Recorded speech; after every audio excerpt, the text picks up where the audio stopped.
Are you ready? Who are you? I am the Borg.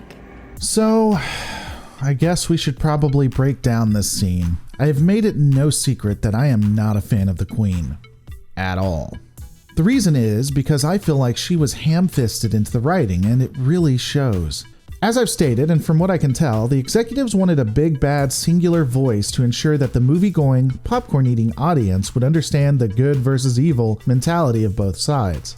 Essentially, the executives believe that we have to be told whom to root for. This was done at the expense of truly making the Borg terrifying, in my opinion. Instead of having one single voice talking to Data, flirting with him by the way, I would have had the entirety of the collective on the ship talk to him. So in these scenes, we would see him being interrogated. There is no avatar of the Borg. All of them are responding as one single voice. Perhaps even have some in combat. Some of the Borg are assimilating the crew, still talking. Unity in chaos. Alright, to be fair, let's see if I can do any better. The executives need a titular enemy, a leader for a leaderless organization. But what's the best way? Okay, well, we do know that the Borg work as one and with a will of their own. We also know that they would, in times of need, have a specific Archon or Arbiter to assist in simulation processes for individual civilizations. Locutus of Borg as an example. Alright, fair enough, let's go with that. Also, according to behind-the-scenes materials, Jonathan Frakes had wanted to insinuate that the Borg were manipulating Picard. Now he failed, there's no evidence of that in the movie, but let's go with that. Let's help him prove that the Borg had always been manipulating Picard. The Borg want to ensure that they can assimilate Earth, and they want to use Picard to do it. They want to play him, so let's lean into that. If it were me, I would rewrite the story a bit though. Instead of having a random new Borg character appear, I'd go back to the scene where the Borg are trying to get into sickbay. And here's what we'd do. Beverly helps Lily up and gets everyone into the Jeffries tubes. The doctor looks to the nurse and motions with her hand, telling her, "Get everyone to the bridge, they'll be safe there." The nurse turns around startled and responds, "No, you're coming with us." Beverly, calm and collected, retorts, "We don't have time to debate this. That's an order. Get in there and ensure Lily gets to the bridge." She would shove the nurse and Lily, closing the hatch behind them, locking it. All of this time, the entrance leading into the medical bay would be more and more damaged as the Borg are seconds away from bursting in. Beverly would then stand up and start looking for various objects that they could use to defend themselves. She would say, "I swear I'd never use one of these things. Computer, activate EMH." We then have the EMH activated and Beverly tells them that both of them have to slow down the Borg. The EMH doctor would say that he is a doctor, not a doorstep.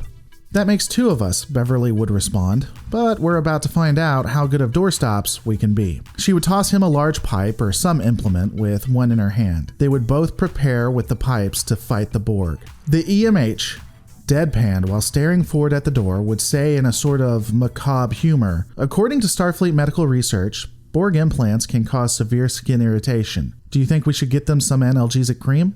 Beverly would look over at the EMH and then it would cut to the next scene, not letting us see what happens. So why rewrite that entire scene and change it fundamentally? All because that when we get to Data, when we get to this scene, I would drastically change it. Instead of this new character, I would have it be an assimilated Beverly Crusher, sans the thirstiness for Data. And I'd probably have her in the suit, sans only her torso surviving. I would then have the crew play off the fact that we have Beverly as the Queen. The explanation would be that they had to choose her as an avatar to now assimilate Earth. This would hit Picard pretty devastatingly, and we could play off that quite a bit. This, in my opinion, keeps with continuity better, though you can't completely salvage what the executives wanted. I think it was a pretty big missed opportunity. I wish they had went with something like this. And this doesn't mean you can't still have the Borg Queen and Voyager. You could just have different avatars that exist in different sectors. But we didn't get that. We got this. Are you ready? Who are you? I am the Borg. One of the things that I do not like about this scene is how they failed when it comes to the tone. We first have the Borg with the Borg noise of flesh rubbing against mechanical instruments and the cybernetic sounds themselves. You then have the voice of the Queen, which is somewhat playful. To be clear, this is what the writing and direction was given to the actress. She was instructed that the Queen was supposed to be playful. She may be giving Data what we in the divorce industry call the ex-wife special, and Data isn't her husband. This is confusing, as everything else tells us that this is supposed to be horrific. And honestly, it fails even if we assume that it was erotic horror. Most soft porn, even bad soft porn, does a better job than what we are given here. Who are you? I am the Borg. That is a contradiction. The Borg have a collective consciousness. There are no individuals.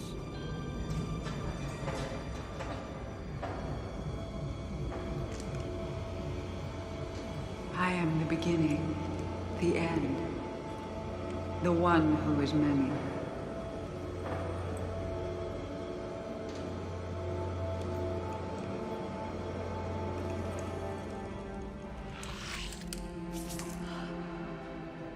So this only emphasizes my point. First, you have what is honestly horrific, wonderful cinematography with the metal spine and the tubing just holding her up. It is absolutely a masterpiece of Trek horror. However, what she says doesn't make a lot of sense. They're empty platitudes. She states that she is the Borg and then clarifies that she is the beginning and the end, the one who is many. That's stupid fluff. Like most all other characters in fiction who state that they are the beginning and the end, it's just a way of trying to sound deep and philosophical when you aren't. It explains nothing. It gives us nothing. It doesn't deepen the understanding of the Borg, nor does it uplift it. It doesn't expand it at all. It doesn't even make them more mysterious. I am the Borg. Greetings. I am curious. Do you control the Borg Collective? You imply a disparity where none exists. I am the collective.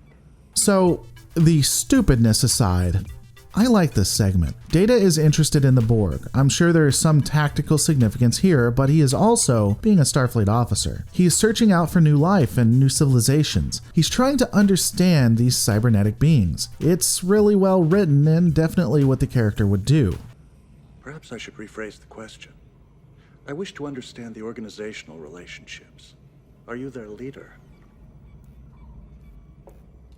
I bring order to chaos. An interesting, if cryptic, response. No, it's stupid. It answers nothing and tells you nothing. It's stupid, Data. Stupid. You are in chaos, Data. You are the contradiction, a machine who wishes to be human. I'm not sure what she means here. It's not contradicting to want to be human. The Borg do not want to become machines. They want perfection. They believe that they do this through cybernetics meets flesh. And if anything, the Borg can understand wanting to be something more than you are. You could argue that being human might mean being inferior, but to her, things are inferior that aren't Borg. So it doesn't matter, it still doesn't make sense. An ant is the same as a human to a god. Since you seem to know so much about me, you must be aware that I am programmed to evolve, to better myself. We too are on a quest to better ourselves, evolving toward a state of perfection. That was what I was saying, you stupid bitch. Forgive me, but the Borg do not evolve. They conquer. By assimilating other beings into our collective, we are bringing them closer to perfection. Somehow, I question your motives. That is because you haven't been properly stimulated yet.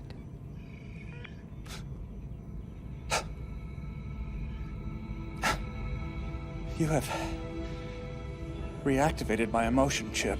This is actually an intelligent idea and a good setup. Remember, in the past, we saw Data bring up the emotion chip, disable it, and now it's reactivated. Again, it would have made more sense and been more terrifying if the collective were talking and saying fear is irrelevant when he said he wasn't scared. I mean, how much more powerful would that be, using emotions against one who isn't used to it? But anyway. Why? Don't be frightened. I'm not frightened.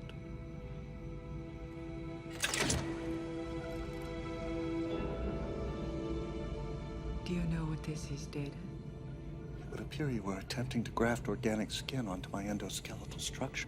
That's also probably skin from your buddies. They probably skinned someone alive without any anesthetic and are putting it on your body, Data. Or they're replicating skin to put on you.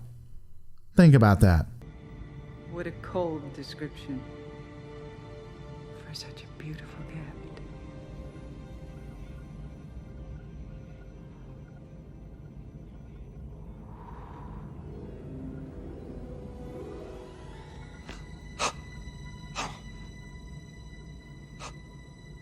Was that good for you?